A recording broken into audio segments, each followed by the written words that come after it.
সব আলো নিভে গেলে যখন নিজের ছায়াকেও ভয় লাগে, তখন যিনি অন্ধকার ভেদ করে আসেন তিনিই মা কালী। তিনি প্রশ্ন করে না তুমি কতটা শক্ত, তিনি শক্তি দেন দুর্বলকেও। তিনি সাজানো মিথ্যা ভাঙেন আর খাঁটি সত্যকে বাঁচিয়ে রাখেন। মায়ের চোখে আগুন আছে, কিন্তু সেই আগুনে পুড়ে যায় কেবল অশুভ। সন্তানের জন্য মায়ের মুখে শুধু আশ্রয় আর সাহস। যে মাথা নত করে, অন্যায় সহ্য করে, মা কালী তাকে শেখান মাথা তুলে দাঁড়াতে। যে ভেঙে পড়ে বারবার, মা কালী তাকে গড়ে তোলেন নতুন করে। মা কালী ভয় নয়, মা কালী হলো জেগে ওঠা আত্মা। মা কালী হলো জেগে ওঠা এক আত্মা। যে একবার মাকে ডাকে সে আর কখনো একা থাকে না। জয় মা কালী, জয় সত্য, জয় শক্তি। এই পৃথিবীতে আলো যেমন আছে, তেমনি আছে অন্ধকার। সুখ যেমন সত্য, তেমনি সত্য কষ্ট। আর যখন এই অন্ধকার আমাদের গ্রাস করে, যখন মনে হয় সব শেষ, তখন যিনি আবির্ভূত হন শক্তি রূপে, তিনিই হলেন আমাদের মা কালী। মা কালী শুধু একটি ভয়ঙ্কর মূর্তি নয়, তিনি আমাদের ভেতরের ভয়কে ধ্বংস করার শক্তি। তিনি সেই শক্তি যা মানুষকে ভেঙে পড়ার পর আবার দাঁড়াতে শেখায়।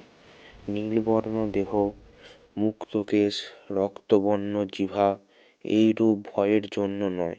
এই রূপ আমাদের মনে করিয়ে দিয়ে অশুভর সামনে কখনো মাথা নত করা যাবে না। মায়ের গলায় নরমুণ্ডের মালা অহংকারের সমাপ্তি বোঝায়। মায়ের হাতের খড়গ অন্যায়ের বিরুদ্ধে চূড়ান্ত বিচার। আর মায়ের পায়ের নিচে শিব এই শিক্ষা দেয়, শক্তির সঙ্গেও সংযমও জরুরি। মা কালী রাগী নন, তিনি ন্যায়পরায়ণ।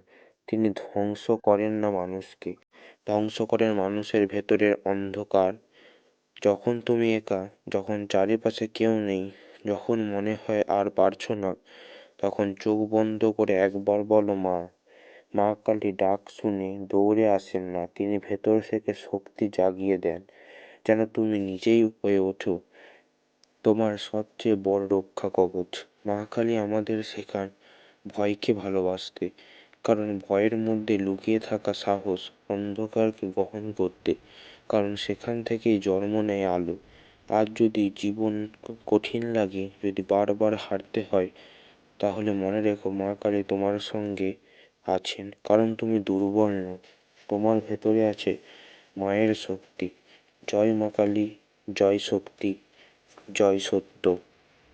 যখন পৃথিবী তোমাকে ভেঙে দিতে চায়, যখন মানুষ তোমাকে দুর্বলতাকে অস্ত্র বানায়, ঠিক তখনই এক নীরব শক্তি জেগে ওঠে।